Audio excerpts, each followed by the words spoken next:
नमस्कार, पुन्हा एकदा माझ्या YouTube चॅनलमध्ये आपल्या सर्वांचं हार्दिक स्वागत आहे.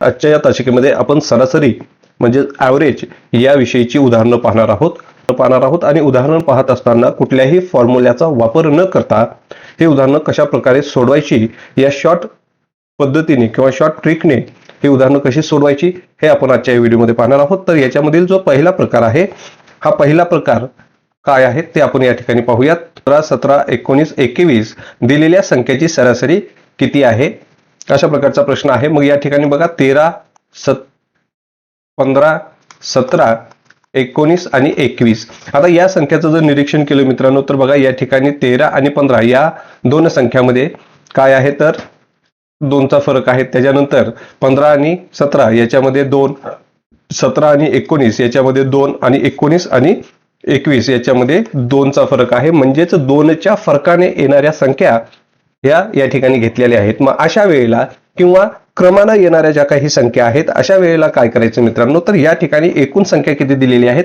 तर 5 दिलेल्या आहेत. बघा मग 5 संख्या दिलेल्या आहेत म्हणून काय करायचं तर शेवटच्या 2 संख्या ज्या आहेत या 2 संख्या सोडायच्या आणि सुरुवातीच्या 2 संख्या सोडायच्या. मध्यभागामध्ये जी संख्या आलेली आहे ती आपली सरासरी असणार आहे. बघा ती आपली काय असणार आहे, सरासरी असणार आहे. म्हणजेच या ठिकाणी 17 ही आपली सरासरी असणार आहे आणि 17 हा पर्याय कुठे आहे तर पर्याय क्रमांक सी या ठिकाणी आहे. आता अशाच प्रकारचं एक उदाहरण पाहूयात. तर या ठिकाणी 4च्या पहिल्या 5 समगुणकाची सरासरी किती. तर बघा 4चे पहिले 5 समगुणक जर म्हणलं तर 4 गुणिले 1, 4 गुणिले 2, 4 गुणिले 3, 4 गुणिले 4 आणि 4 गुणिले 5. आता हे गुणक झाले म्हणजे 4 1 4 झालं. त्यानंतर 4 2 8 झालेला आहे मित्रांनो. त्यानंतर 4 3 12, 4 4 16 आणि 4 5 20 अशा प्रकारचे हे गुणक झालेले आहेत. मग आता हे जे समगुणक आहेत हे किती आहेत तर 5 गुणक आहेत. मग काय करायचं, पहिले 2 गुणक सोडून द्यायचे आणि शेवटचे 2 गुणक सोडून दिले. मग मध्यभागामध्ये तिसरा जो गुणक आहे तर तिसरा हा जो गुणक आहे हे आपली काय असणार आहे तर ही आपली सरासरी असणार आहे. मग तिसरा गुणक कोणता आहे 12 आहे. मग 12 हा पर्याय कुठं आहे तर 12 हा पर्याय क्रमांक ए या ठिकाणी आहे मित्रांनो. याच्यानंतर हा पहिला प्रकार या ठिकाणी पूर्ण झालेला आहे. आता दुसऱ्या 1 ते 20 अंकाची सरासरी ही क्रमशः 1 ते 10 अंकाच्या सरासरीपेक्षा कितीने जास्त आहे. तर शेवटची जी संख्या आहे तिला सरळ सरळ 2 न भाग द्यायचा मित्रांनो. ठीक आहे, तिला काय करायचं 2 ने भाग द्यायचा. मग भाग दिल्यानंतर बे आणि 20 आलेला आहे. मग या ठिकाणी 10 आलं. मग या संख्येच्या पुढे काय करायचं, एक दशांश देऊन फक्त 5 लिहायचं आहे. म्हणजेच या पहिल्या 1 ते 20 अंकाची सरासरी ही किती झालेली आहे 10.5 ही त्याची सरासरी झालेली आहे. तसंच 1 ते 10 अंकाची सरासरी जर म्हटलं तर शेवटचा अंक काय आहे 10 आहे मित्रांनो. मी या ठिकाणी 10 लिहिलं, त्याला 2 केलं म्हणजे किती झाले 5 झालेला आहे. फक्त याच्या पुढे काय करायचं दशांश चिन्ह देऊन 5 लिहायचं आहे. ठीक आहे, म्हणजे 1 ते 10 अंकाची सरासरी 5.5 झालेली आहे आणि 1 ते 20 अंकाची सरासरी ही किती झाली आहे 10.5 झालेली आहे. मग काय विचारतो की 1 ते 10 अंकाच्या सरासरीपेक्षा कितीने जास्त आहे. मग काय करावं लागेल 10.5 वजा 5.5 केलं. मग 5 मधून 5 गेले 0 राहिले. त्यानंतर दशांशला दशांश 10 मधून 5 गेले 5 राहिले. म्हणजे या ठिकाणी किती आलेला आहे 5 आलेला आहे. मग 5 हा पर्याय कुठं आहे तर 5 हा पर्याय क्रमांक 4 या ठिकाणी आलेला आहे मित्रांनो. या दुसऱ्या प्रकारामधील अजून एक उदाहरण आपण या ठिकाणी पाहणार आहोत. 1 ते 50 अंकाची सरासरी ही क्रमशः 1 ते 20 अंकाच्या सरासरीपेक्षा कितीने जास्त आहे. आता या ठिकाणी काय केलेलं आहे 50 दिलेला आहे. मग आपण काय करूयात 50 भागिले 2 करू. म्हणजे किती आलेला आहे या ठिकाणी उत्तर येईल 25. मग 25 लाच काय करायचं 0.5 करायचं. म्हणजे 25.5 ही काय झालेली आहे 1 ते 50 अंकाची सरासरी आलेली आहे मित्रांनो. त्याच्यानंतर 1 ते 20 ची जी आहे 20 ला जर 2 न भागलं 20 ला जर या 2 न भागलं तर किती येतं 10 येतं. या 10च्या पुढे फक्त काय करायचं 0.5 लावायचं. ठीक आहे, मग आता बघा 25.5 वजा 10.5 याची जर वजाबाकी केली तर किती येतं 5 मधून 5 गेले 0. त्यानंतर 5 मधून 0 गेले 5 राहिलेले आहेत आणि 2 मधून 1 गेला खाली उरले 5. म्हणजे किती आलेला आहे 15 हे याचं उत्तर आलेलं आहे. आणि 15 हा जो पर्याय आहे हा पर्याय कुठं दिसतोय मित्रांनो तर 15 हा पर्याय क्रमांक 4 या ठिकाणी दिसत आहे. तर हा आपला दुसरा जो प्रकार आहे हा दुसरा प्रकार या ठिकाणी झालेला आहे. आता तिसऱ्या प्रकारची जे उदाहरणं आहेत हे कसे असतात हे आपण या ठिकाणी पाहूयात. तर या ठिकाणी बघा तिसऱ्या प्रकारामध्ये काय केलेलं आहे तर 48, 43, 46, 40, 47, 41 आणि 4 स्टार या 2 अंकी संख्येची सरासरी 44 आहे.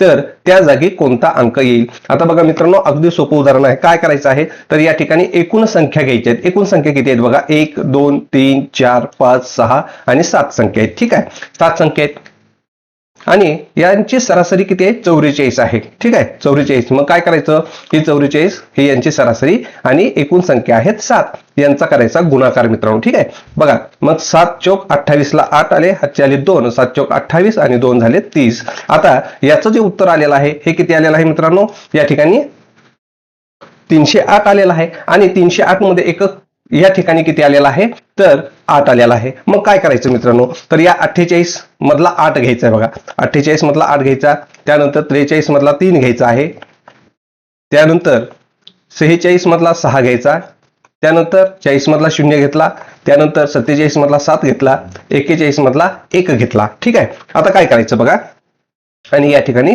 स्टार केलेला आहे. ठीक आहे, मग आता 8 आणि 3 किती झाले मित्रांनो, 8 आणि 3 11, 11 आणि 6 17, 17 आणि 7 24, 24 आणि 1 25. म्हणजेच या ठिकाणी एकक स्थानी किती आलेला आहे मित्रांनो 5 आलेला आहे. मग 5 मध्ये किती मिळवल्यानंतर 8 येतात, तर बघा या ठिकाणी स्टार दिलेला आहे. मग या ठिकाणी जर आपण 3 घेतलं तर या 5 मध्ये हे 3 मिळवल्यानंतर काय होतं तर 8 येतं. म्हणजे एकक स्थानी 8 येण्यासाठी याच्यामध्ये 3 मिळवावं लागतं, म्हणजेच याचं उत्तर हे 3 असणार आहे. मग 3 हा पर्याय कुठं आहे बघा, तर मित्रांनो या ठिकाणी 3 हा पर्याय क्रमांक 4 या ठिकाणी आहे मित्रांनो. याच्यानंतर तिसऱ्याच प्रकारामधील पुढील उदाहरण आपण या ठिकाणी पाहणार आहोत. 73, 77, 79, 76, 74 आणि 7 स्टार या 2 अंकी संख्येची सरासरी 76 आहे. तर स्टारच्या जागी कोणता अंक येईल? बघा स्टारच्या जागी कोणता अंक येईल. मग आता काय करायचं, सर्वात अगोदर या संख्या मोजून घ्यायच्यात. मग 1, 2, 3, 4, 5 आणि 6 संख्या आल्यात मित्रांनो. मग या ठिकाणी 6 लिहून घेतलं. आता या सर्व संख्यांची सरासरी किती आहे 76 आहे, म्हणून या ठिकाणी 76 केलं. 76 आणि 6 यांचा गुणाकार करूयात. बघा 6 6 36 ला 6 आले, हातचे आलेले आहेत 3, 6 7 42, 42 आणि 3 मिळून होतात 45. गुणाकार जो आहे याचा गुणाकार जो आहे तो काय आलेला आहे 456 आलेला आहे. म्हणजे एकक स्थानी काय आलेला आहे मित्रांनो 6 आलेला आहे. मग काय करायचं तर आता याच्यामध्ये बघा 73 मध्ये एकक स्थानी काय आहे 3 आहे, त्यानंतर 77 मध्ये 7 आहे, त्याच्यानंतर 79 मध्ये 9 आहे, त्यानंतर 76 मध्ये 6 आहे, 74 मध्ये 4 आहे आणि या ठिकाणी स्टार आहे मित्रांनो. मग आता काय करायचं, या सर्व अंकाची बेरीज करून घ्यायची. बघा मग 3 आणि 7 मिळून 10 झाले, 10 आणि 9 19, 19 आणि 6 25, 25 आणि 4 29. मग आता या ठिकाणी 29 आलेला आहे, परंतु आपल्याला या ठिकाणी काय आहे एकक स्थानी 6 पाहिजे. मग आता या 9 मध्ये किती मिळवल्यानंतर एकक स्थानी 6 येतं, तर बघा या 9 मध्ये जर आपण 7 मिळवलं तर एकक स्थानी किती येणार आहे मित्रांनो 6 येणार आहे. मग आता या ठिकाणी बघा वर्गातील 50 विद्यार्थ्यांपैकी पहिल्या 25 विद्यार्थ्यांचे सरासरी वय 13 वर्षे आहे. राहिलेल्या 25 विद्यार्थ्यांचे सरासरी वय 17 वर्षे असल्यास एकूण विद्यार्थ्याचे सरासरी वय किती आहे? या ठिकाणी बघा 25 विद्यार्थ्यांची सरासरी किती दिलेली आहे 13 दिलेली आहे आणि राहिलेल्या 25 विद्यार्थ्यांची सरासरी 17 दिलेली आहे. मग काय करायचं मित्रांनो, तर या ठिकाणी बघा 17 आणि 13 या दोन्हीची बेरीज करून घ्यायची मित्रांनो. आणि त्याला एकूण संख्या जी आहेत ह्या किती आहेत, तर बघा ह्या 2 संख्या आहेत. ठीक आहे, म्हणून याला 2 न भागायचं. आता 17 आणि 13 मिळून किती झाले 30 होतात.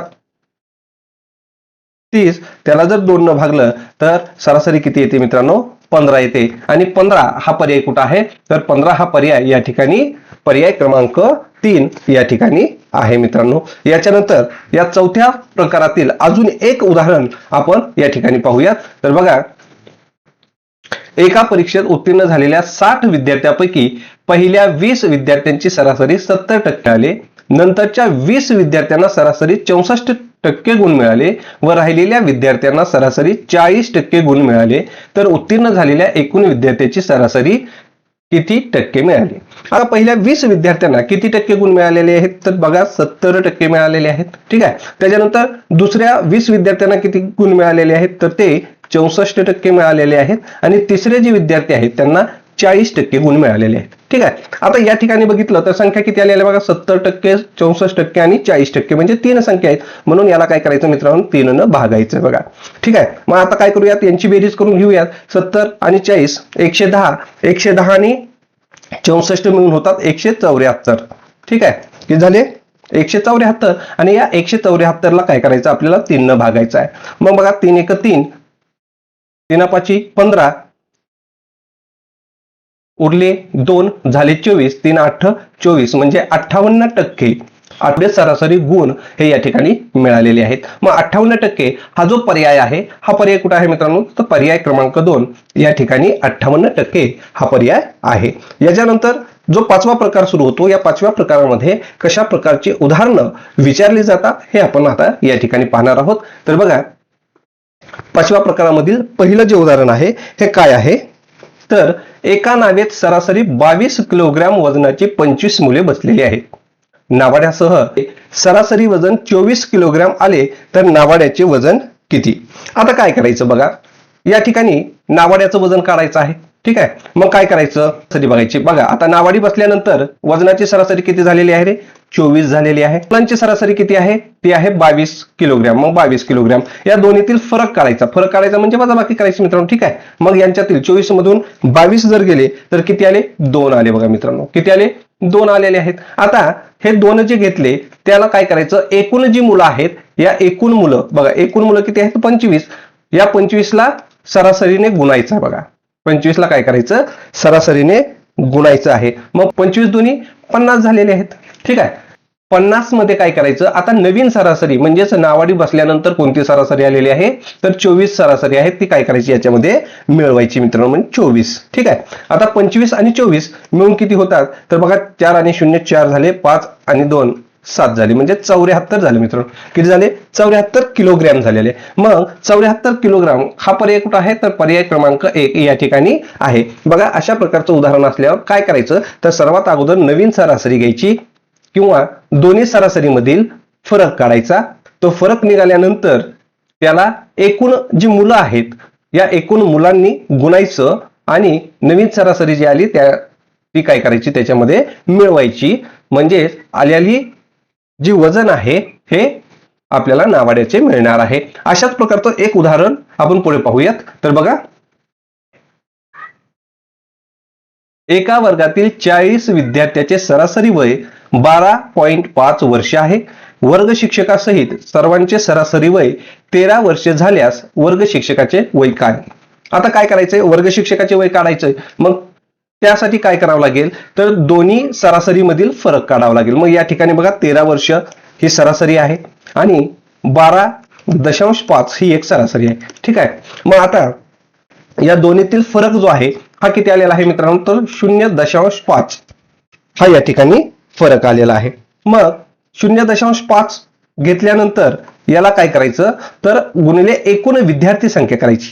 गुणिले काय करायची, एकूण विद्यार्थी संख्या करायची. मग बघा 5 चोक 20 झाले.